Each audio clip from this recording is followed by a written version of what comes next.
நான் உங்களுக்கு ஒரு இன்ஸ்ட்ருமெண்ட் கொடுப்பேன், ஓகேண்ணா? இன்ஸ்ட்ருமெண்ட்டா?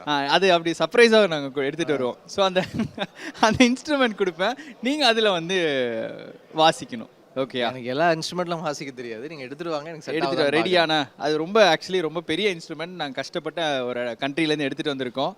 அந்தளவுக்கு பில்டப்லாம் கொடுக்கக்கூடாது. ஐயோ பார்த்துட்டாரு நினைக்கிறேன். அதில் முக்கியமான ஒரு ரூல் இருக்குது. என்ன அப்படின்னா, உங்கள் பாட்டை தான் வாசிக்கணும். அதில் ஃபஸ்ட்டு என்ன நோட்ஸ் வருதுன்னு அதில் முதல்ல வாசிக்க முடியுமா வந்தால் பார்ப்போம், வந்துச்சுன்னா வாசிக்கிறேன்.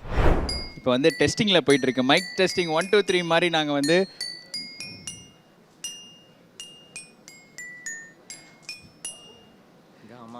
நீ ஒண்டிதான் வருது. ஓகே அண்ணா ரொம்ப யோசிக்கிறாரு, பட் டிஃபிகல்ட்டாக புரியுது. ஆனால் இது எவ்வளோ பெரிய கஷ்டம் இருக்குது இதில் வாசிக்க முடியாது. நான் வேணா என் பாட்டுன்னு வாசிக்க முடியாது.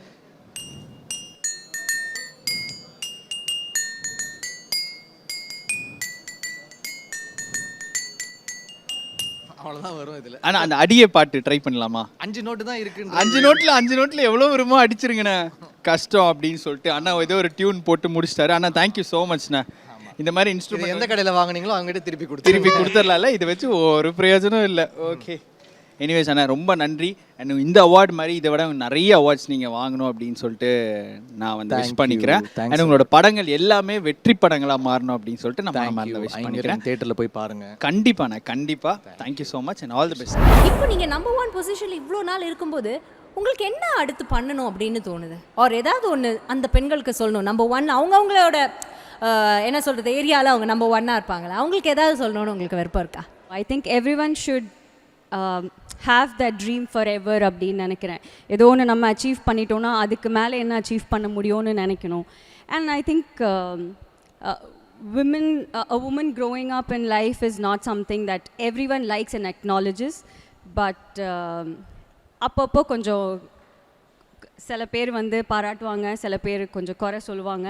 பட் அந்த குறை சொல்கிற டைமில் நம்ம வந்து இன்னும் நல்லா ஹார்ட் ஒர்க் பண்ணி, இன்னும் டெடிக்கேட்டடாக இருந்து, இன்னும் நல்லா சாமி வேண்டிட்டு, நம்ம ரொம்ப நல்லவங்களாக இருந்தோம், ரொம்ப சின்சியராக ட்ரூவாக நம்ம வேலையை செஞ்சோன்னா I think we can achieve more and more in life, and I think it will be a blessed life. இப்போ நீங்கள் வந்து இவ்வளோ வருஷமாக அந்த ஒரு பொசிஷனில் இருக்கீங்க. எத்தனையோ விஷயங்கள் மேமே சொன்ன மாதிரி ஒரு ஹீரோயினாக இருந்து சாதிக்க முடியாத நிறைய விஷயங்கள் நீங்கள் சாதிச்சிருக்கீங்க. You paved way for other heroines to follow you. But இருந்தாலும் யாராவது சொல்லணுமே நீ ஏதாவது ஒன்று சொல்லும்போது டஸ் தட் ஹர்ட் யூ?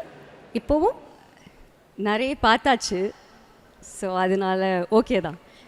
அந்த மாதிரி பண்ணும்போது குறை சொல்லும்போது குறை சொல்கிறவங்க குறை சொல்லிகிட்டே தான் இருப்பாங்கன்னு எனக்கு தோணுது.